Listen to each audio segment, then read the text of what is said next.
This is a very easy question to answer. The fact is, people claiming to be Christians don't really believe they claim to be Christians to have access to being white and middle class. But apart from that, they don't much buy into the beliefs of Christianity.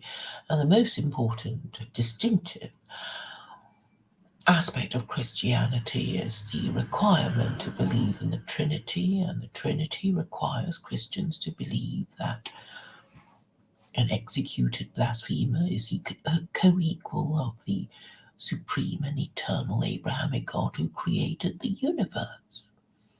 So this is patently absurd, but they don't care.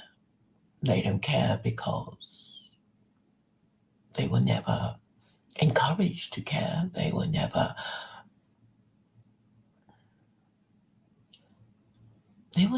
encouraged to ask questions under pain of death, because if they deny the Trinity, which is to deny the divinity of Jesus, then they would end up being burnt at the stake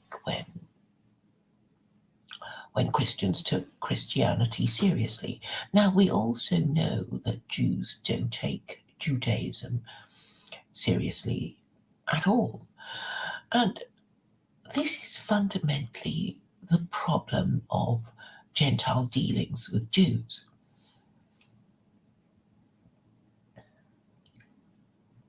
And I mean by that the problem of not deciding which Jews you are to deal with. So when Gentiles are atheists, then they will think of secular liberal Jews as their partners, their associates, the only Jews worth considering, really. And if Gentiles were religious and believed in God, then they would not at all be interested in secular Jews. They would be directing all their questions on theology and the divinity of God, or whatever they want to ask, to rabbis. But because we are now living in a matriarchy where most Westerners are atheists, nihilists, and narcissists, they would not particularly care about what rabbis thought about this or that. So why do they claim to be Christian? I'm saying this is a hangover from the times when it was considered not, I was going to say not respectable, but it was worse than that. It would be considered disgraceful. You don't want to be accused of being an atheist, because that would mean that you were an atheist and a nihilist and a narcissist, and you couldn't be trusted about anything, because if you didn't believe in God, then you would murder and rob and rape if you thought you could get away with it, and nobody would employ you or marry you or consider allowing their daughter to marry you. So obviously a lot of people, even though they didn't believe in Christianity, would go through the motions of getting themselves confirmed, getting their children confirmed, and being a paid-up member of society, not because they believed in anything particularly, but they saw it as advantageous to wear these badges of respectability when this sort of thing was required.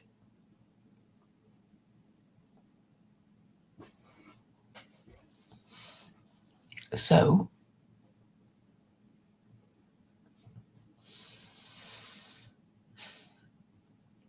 the difficulty has always been to to be able to tell the difference from somebody who really believed and who, wanted to avoid incurring the wrath of God, and somebody who only pretended to believe in the hope of tricking people into thinking that they were nice people who actually believed in obeying God's laws. So, how do you tell the difference between a hypocrite and a believing theist?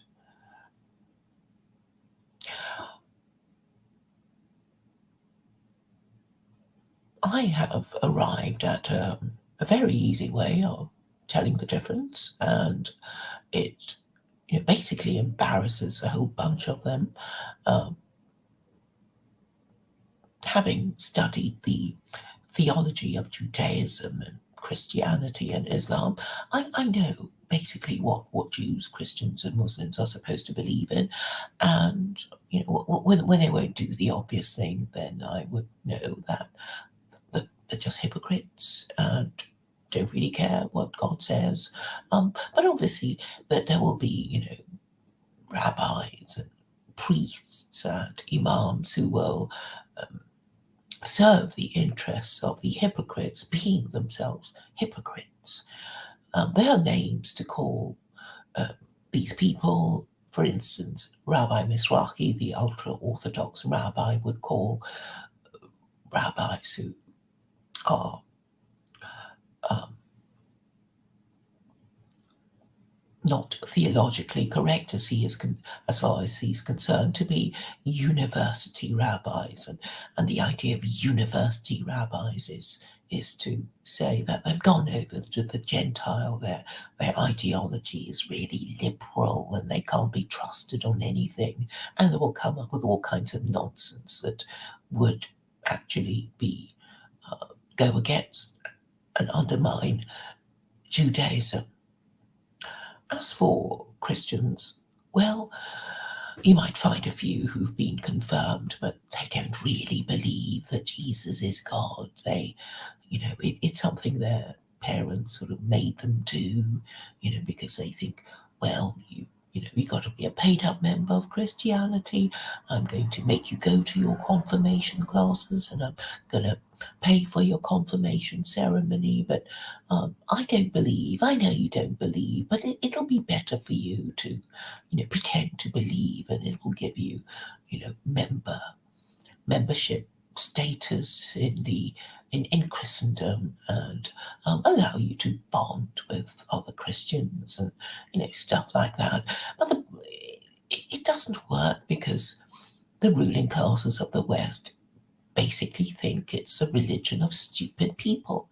So while they, being nihilists, would pretend to be Christian, the Biden would pretend to be Catholic, Nancy Pelosi would pretend to be Catholic, but nothing they do would actually be in harmony with Catholic teaching, because the basically American politicians in a matriarchy where abortion on demand is basically given to promiscuous women on a plate. So those of you who know about these things would know that officially anyway, the Pope says that contraception is forbidden, sodomy is a mortal sin, but on the other hand they say gay people have special talents and should be appreciated, and this is not surprising when you think that, well, if you were gay and Catholic, you join you'd go to the next to the nearest Catholic seminary to have sex with your fellow Catholics who won't rat on you, and together you'll get to know a whole bunch of other Catholic priests who might help you in your career, and they'll never rat on you if you have sex with them, because, well, they know that to rat on another fellow Catholic priest would mean oneself being ratted on. So going to a Catholic seminary would be the best way of making the most of being gay. So it is no surprise that Catholic Ireland very quickly fell to gay marriage. They had no, it wasn't a referendum in Ireland. It was a referendum in Australia to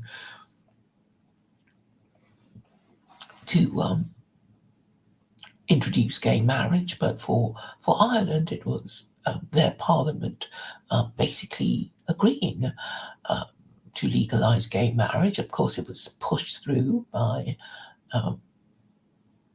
their ruling classes in the same way that it was pushed through in Britain by Cameron, a Conservative Prime Minister. And the interesting thing is that Conservatives just don't care. It's like, well, whatever our leader says, we'll do. And, you know, if you're leader of the Conservative Party, you have a right to say that, you know, that conservatism is whatever you want to say it is. And if it's gay marriage, then yeah, you know, Conservatives support gay marriage. It's a kind of whateverism. They will blindly follow whatever their leader says, no matter how egregiously corrupt he is. And you wouldn't get to become Conservative Prime Minister unless you've been to Oxbridge, and at Oxbridge they teach you how to bullshit with the PPE that aspiring politicians will do. That's politics, philosophy, and economics. I haven't really studied the curriculum, but it's basically a degree in bullshitting, and that's what it's all about. So the Conservative Party, they haven't got any principles. If you ever bother to read their constitution, you will see some reference to the principles of the Conservative Party. But if you inquire further, you will get a blank. There are no stated principles. If you keep insisting, they'll talk about the policies of the Conservative Party, which change about as often as they change their underwear, I suppose. Certainly it changes with every election, and you don't really know what it is.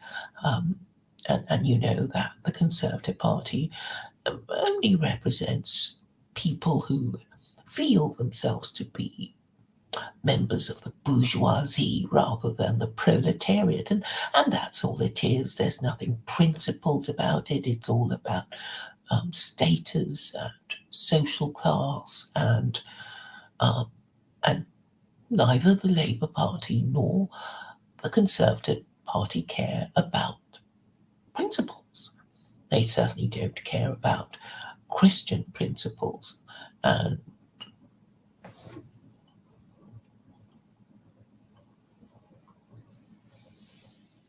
they don't care about any principle at all. They think of principles as something that is a hostage to fortune,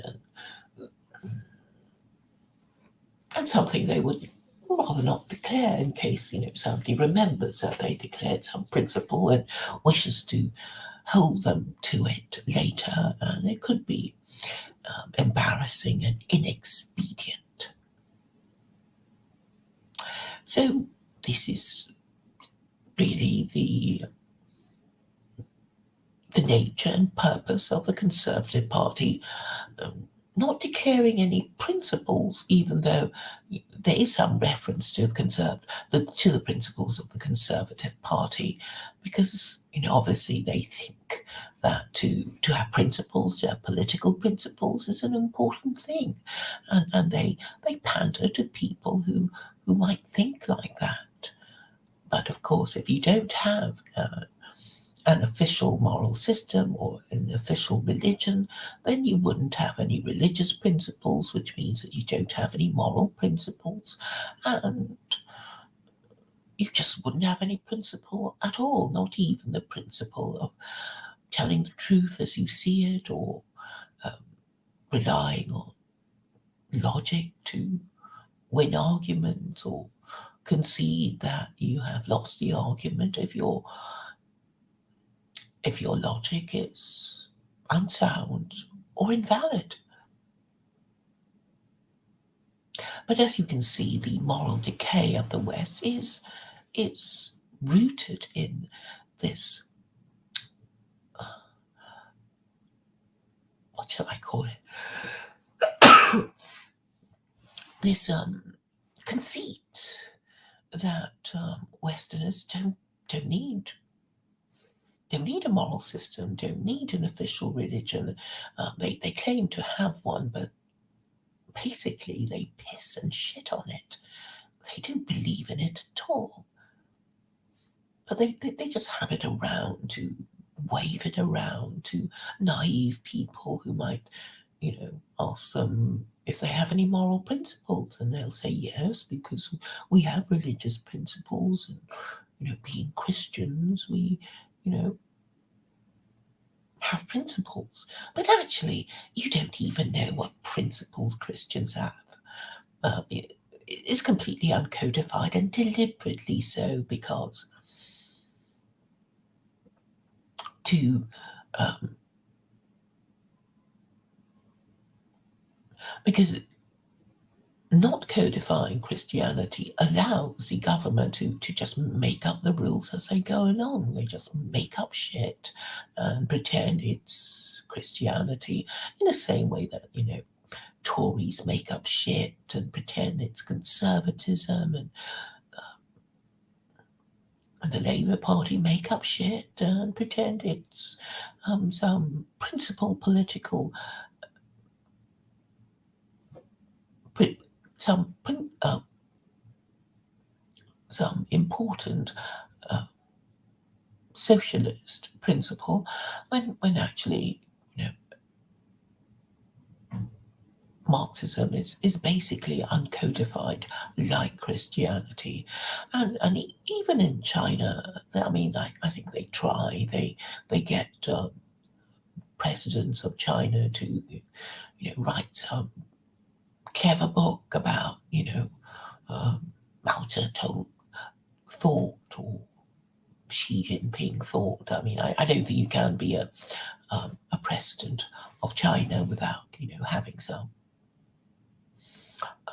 important writing about some aspect of socialism with Chinese characteristics. But back to the point of a moral system, which the West doesn't have. It pretends to be Christian, but nobody really believes in it. And, as I was saying, they piss and shit on it, and they don't give a damn what it's really supposed to do or say. If they want the Archbishop of Canterbury to say or do anything, they'll just get him to say it, and he'll say it, and he won't even resign out of principle, because he has none. Because basically, Christianity is a religion of idolaters and blasphemers, in denial that they are idolaters and blasphemers. So why would you expect people like that to have any principle at all? So of course they don't, and it's a made-up religion, made up for people who don't really care. If they might as well be rallying behind, a number or some symbol that they don't understand. It doesn't really matter. They, as long as they feel that they represent some kind of group, then it's okay. They're not deep thinkers, and they're certainly not told to think too deeply on it. And probably they're told not to. They want not to ask questions that are too searching, because that would embarrass the Archbishop of Canterbury or the Pope, because they would know how to answer or explain themselves, because when they took their religion seriously, they just had the persistent dissident or questioner burnt at the stake, and now that they can't do it anymore, they don't know what to do. So what we have here is it's not just Christians, I mean Jews, and lots of people who call themselves Jews and Muslims, and what you find is that they will find irrelevant and irrational reasons to not do what their religious principles require them to do. And and this is when you finally know that they don't believe in it at all. And the interesting thing about it is that the Quran has a chapter on hypocrites. And it's referring to Muslims who are hypocrites, because to be a hypocrite in the Quran anyway is to say that they are Muslim, but they'll find all sorts of like irrational and irrelevant reasons not to do what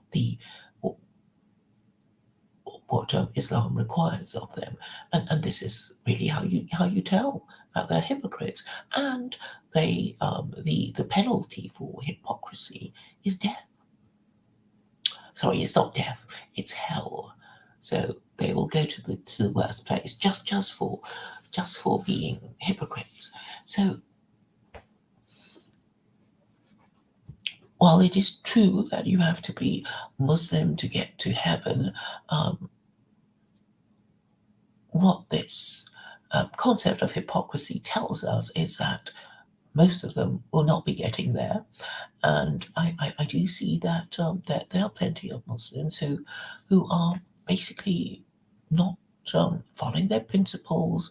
They'll be finding all kinds of excuses to say, oh, this principle, this verse in the Quran, it doesn't apply, or they will interpret it in a really retarded way, just to avoid coming into conflict with the government of the day, whose political orthodoxy is liberalism, and so that's how they can be two things at the same time. Duvid with his multiple truth hypothesis. What he's really seeking to do is to pretend that it's raining and not raining in the same place at the same time. It's an instrument of ambiguity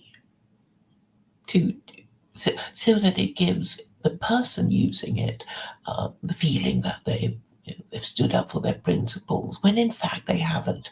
They've just surrendered every principle they ever had. But no doubt they'll be patting themselves on the back for making some kind of token gesture at acknowledging the existence of the that religious principle that they've just flouted. So they'll be prevaricating and saying, on the one hand this, on the other hand that. We must strike a balance between following the laws of God and following the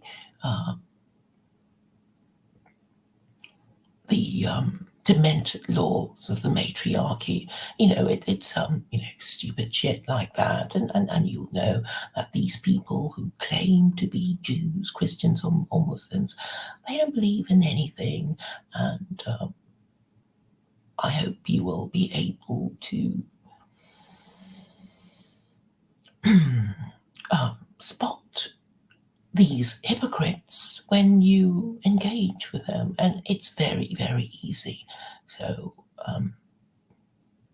you should expose their hypocrisy as often as you see them. So thank you for your attention.